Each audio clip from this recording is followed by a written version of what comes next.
Hello बच्चों, आज जो है मैं आपके लिए लेकर के आया हूँ त्रैमासिक परीक्षा में जो आपके पेपर हो चुके हैं उनका सॉल्यूशन, यानी जो है आपके जो है प्रश्न जो है उनके लेके आया हूँ और उनके आंसर लेकर के आया हूँ। क्योंकि त्रैमासिक परीक्षा से जितने भी क्वेश्चन जो है आपके आए हैं वही की वही क्वेश्चन आपके अर्धवार्षिक परीक्षा में और आपके जो है वार्षिक परीक्षा में आपके आ जाते हैं। इसलिए ये जरूरी है कि आप जो पेपर दे के आए हैं उसका बढ़िया से जो है आप उसका एनालिसिस करिए और उसको कॉपी में जो है आप लोग लिखिए। तो चलिए हम लोग शुरू करते हैं और आप लोग जो अपने आंसर ये बताते जाना, मिलाते जाना कि आखिरकार जो है आपने जो आंसर लगा के आए थे पेपर में और जो मैं बता रहा हूँ क्या वो उससे मैच खा रहा है कि नहीं, आप लोग जो है मेरे साथ मिलाते जाइएगा। तो ये पेपर बेटा आपका त्रैमासिक परीक्षा विज्ञान सब्जेक्ट का होने वाला है, कक्षा 9 भी देख पा रहे होंगे, है ना। तो ये आपके 75 नंबर का पेपर होता है और से सही विकल्प यहाँ से पूछ रहा हूं मैं। तो किस ठोस अवस्था में क्या पूछा गया है, किस ठोस अवस्था में कणों के बीच अंतर आणविक बल सबसे अधिक होता है।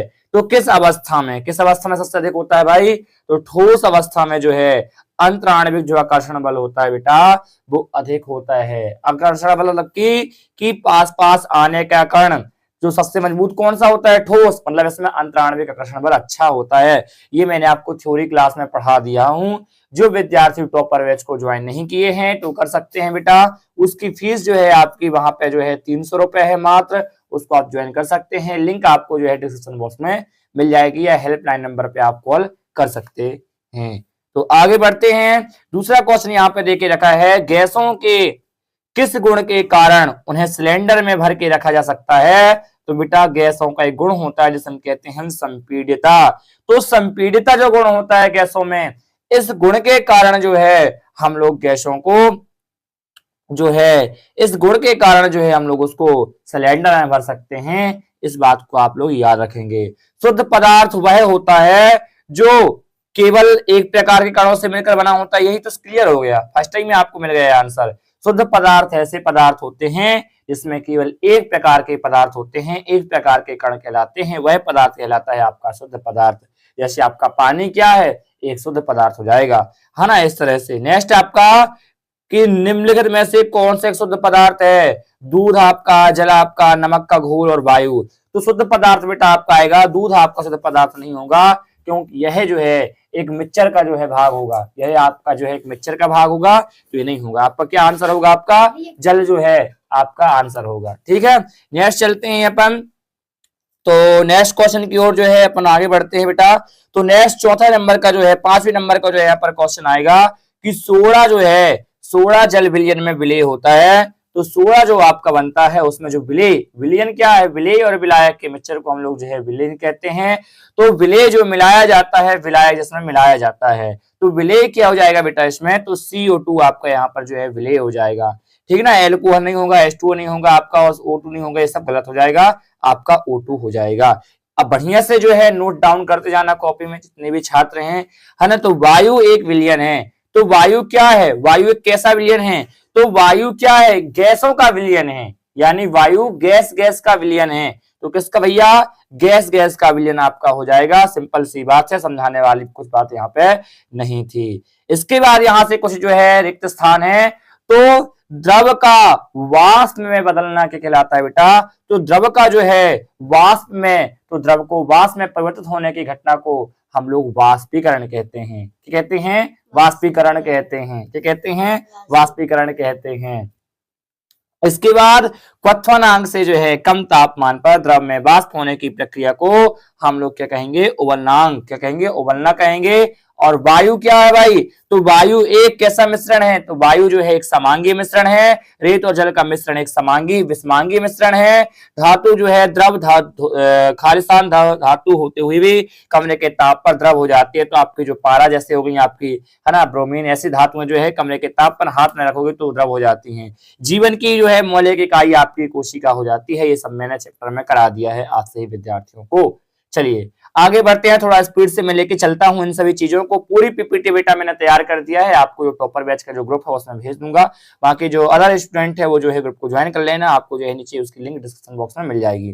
तो सत्य सत्य क्या भैया है, सत्य सत्य बताना है। तो गैस सबसे अधिक संपीड़ित होती है, बिल्कुल सही है आपका, सत्य है आपका। गैस कणों के बीच आकर्षण बल बहुत कम होता है, बिल्कुल सही है आपका। कोशिका जीवन की सबसे छोटी इकाई होती है, बिल्कुल आपका सही है भी। सबसे छोटी इकाई कौन सी होती है? कोशिका होती है। रॉबर्ट हुक ने जीवित कोशिका की खोज की। रॉबर्ट हुक ने जीवित कोशिका की नहीं की, ये गलत है। रॉबर्ट हुक ने मरी कोशिका की खोज की है। रिक्तिकाएं जंतु कोशिका में बड़ी होती हैं, ये गलत है, ये आपका सत्य है। सभी कोशिकाओं में प्लास्टिड्स पाए जाते हैं, ये आपका गलत है, ऐसा पॉसिबल नहीं होता है। नेक्स्ट है सही जोड़ी।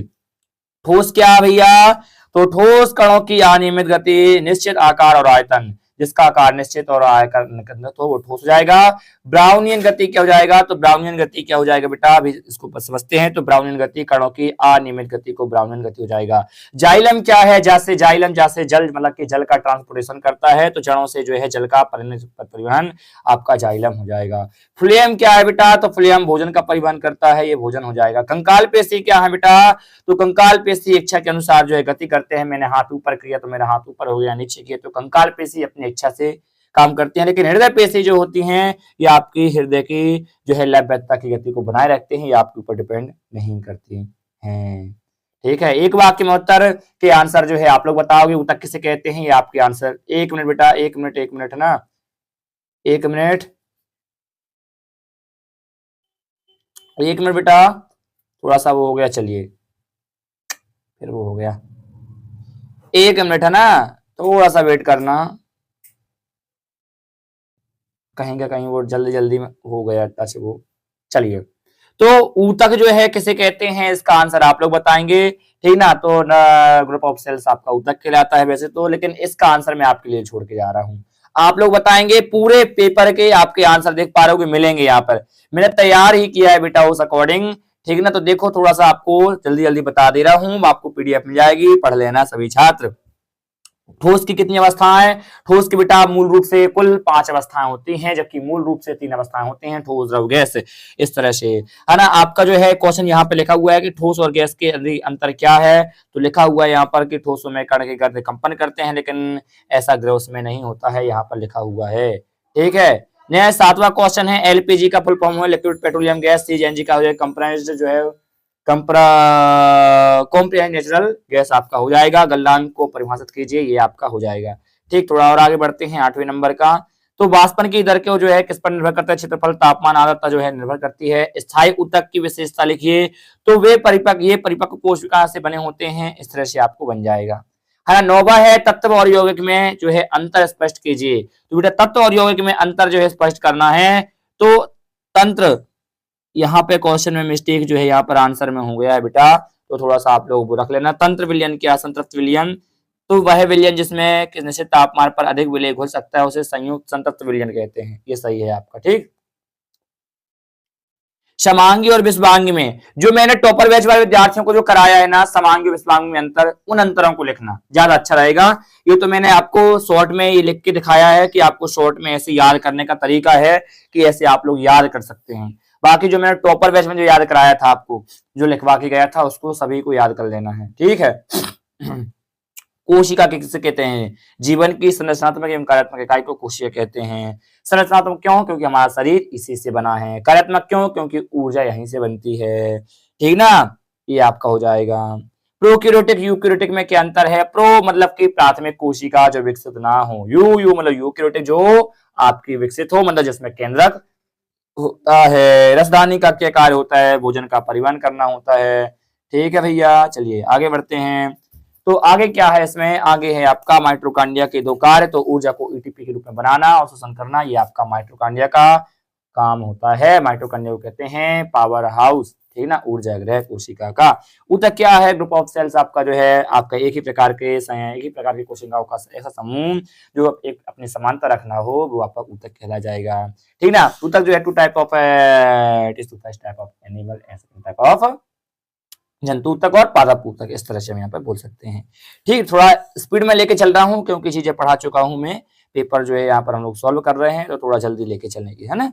तो पादप ऊतकों और जंतु ऊतक में कोई 2 अंतर, ये भी मैंने बताया है कि पादप ऊतक बेटा निश्चित भाग में जो है कोशिका भित्ति सेल्यूलोज से बनी होती है, जंतु ऊतक यहाँ पर देख पा रहे होंगे, ठीक ना। तो पढ़ा दिया हूँ, थोड़ा आपको जल्दी लेके जा रहा हूँ कि आप जो है अपनी कॉपी में इसको लिख लेना, नोट डाउन कर लेना और कमेंट में बता के जाना, ठीक ना, लाइव नहीं लेके चल रहा हूँ आज की क्लास में। कमेंट में बता के जाना कि आप लोगों को जो है और सॉल्व कराना है कि नहीं पेपर को, और सब्जेक्ट के मेरे नीचे जो है डिस्क्रिप्शन बॉक्स में कमेंट कर देना। सभी छात्र नए हो तो वीडियो को लाइक भी कर देना और चैनल को सब्सक्राइब भी कर देना, और जिन टॉपर बैच को ज्वाइन नहीं किए हो तो उसकी लिंक डिस्क्रिप्शन मिल जाएगी, ज्वाइन कर लेना। इसकी फीस बेटा ओनली 300 रुपए टॉपर बैच की फीस है, आप लोग जो है ज्वाइन कर सकते हैं, नीचे लिंक मिल जाएगी आपकी, है ना। और यदि आप जो है इसमें जो है कॉल करते हैं तो थोड़ा बहुत उसमें जो है रिलैक्सेशन छूट जो है यहाँ पर मिल जाएगी आपको, जो है लिंक हेल्पलाइन नंबर मिल जाएगा। ठीक, चलिए आगे बढ़ते हैं 17वें नंबर में। तो ये भी कर लेंगे आप लोग, ये भी कर लेंगे, पूरा मैंने यहाँ पर बढ़िया से लिख दिया है। समझा इसलिए नहीं रहा हूँ बेटा क्योंकि टॉपर बैच में लगभग मैंने जितना पढ़ाया था उससे बाहर आपका पेपर नहीं आया, इतनी तो मैं गारंटेड कह रहा हूँ। अच्छे लगभग 75 में ऐसे लड़के भी हमारे पास हमारे आए हैं जिनने 70 नंबर लेके आए हूँ, 70 72 73 तक, समझा। वो 75 में आउट ऑफ जो है बेटा, आउट ऑफ जो है 75 में कितने नंबर, 72 70 नंबर तक लेके आए हैं, यानी इस लेवल का उन्होंने जो है पढ़ लिया है, और एक भी क्वेश्चन हमारी क्लास से बाहर नहीं गया है, टप टप के आया है। आप जो है यहाँ से देख सकते हैं हमारे जो क्लासेस हैं उनसे आप पता चल ही जाएगा। तो बेटा पढ़ते रहना, मस्त रहना, मोटिवेट रहना। सेशन से जो है हम यहाँ पर विदा लेते हैं। नए हो तो चैनल को सब्सक्राइब कर देना और वीडियो को लाइक कर देना। Thanks for watching, bye bye, take care.